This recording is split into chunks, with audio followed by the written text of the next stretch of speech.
Aligning team values. Get your team on the same page. Have you ever had a situation where you feel like your team's just not connected, they're not collaborating, too many individuals? How do you bring them together? Team values is a key example of creating a great team who work together and really want to achieve a common outcome. How do you do it? Well, values. Crucial part of any human being. So I always coach and look at it from 3 points of view. 1, there's the individual's values. 2, there's the organizational values. And 3, there is the team values. Using a sticky note that you see in front of here, get people to look at their individual values. Talk to them about what their individual values are. Put them up on the wall.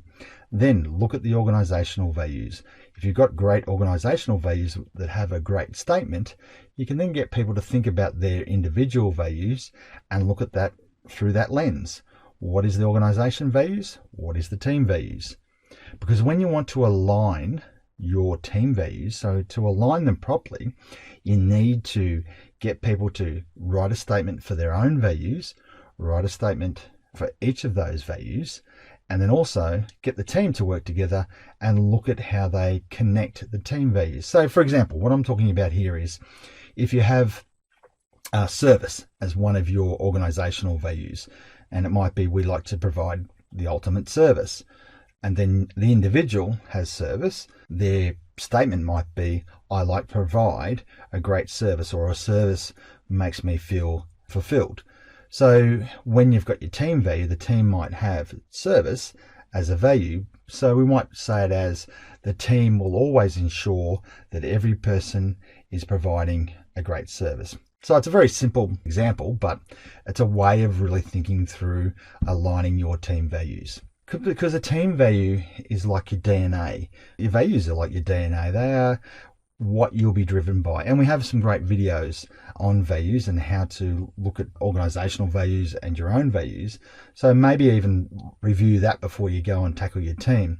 But your DNA, it's your team's DNA. It's what you stand for. It's what you believe in. It's what you'll be motivated by and move towards every time.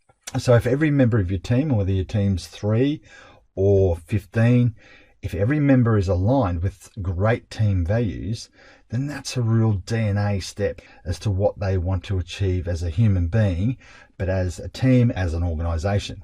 So I love team values. I think it's a really critical part. And it's a blueprint for success. It allows you to really build your culture and build your team. And even to the point where you start to recruit into the team, you're going to listen to new recruits and onboarding new people to understand what their values are. And it's a great exercise to get them to identify their individual values, write a statement to those values, and align that statement to the organization and then to the team, because that brings them into the game. Okay, that brings them into the success funnel that you're creating for a great collaborative team. Team values and ground rules. I think this is really important, something I've done lots of times, and I think it's something you need to think about. What are the ground rules? And I've got some great examples, and how I've often delivered, or my suggestion would be, is to use this as the template, give it to your team and get them to take it away as an individual, and then write down what they believe the ground rules should be, because you've got your team values with statements, and these are the ground rules. Like, for example, we always communicate openly, honestly, and respectfully. Now, there might be other words because of the values that you've written that your team would really like to add to that sentence or that statement. So individually, if they go away and work on this and then come together as a team, and then we work together as a team to create each of the statements that you see before you, then that really empowers everybody in the team to feel like they've had input into the ground rules. Because as we all know, a team with great team rules and great ground rules will be a lot more successful than a team without. Think about this, think about how you can facilitate it.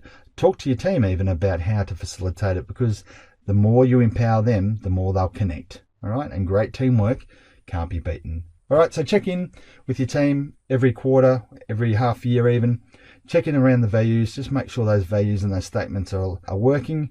But more importantly, I think the ground rules are something I'd look at maybe in the first time, or maybe the first few times that you have your team meetings, whether that's weekly, bi-weekly, even monthly. But check in with those ground rules to make sure that your team are really living those ground rules and those values. All right, so I hope this has helped.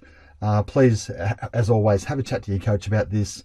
I think it's a great way to build an awesome team, a high performing and peak performing team. So, all right, hope you enjoyed it. Thank you.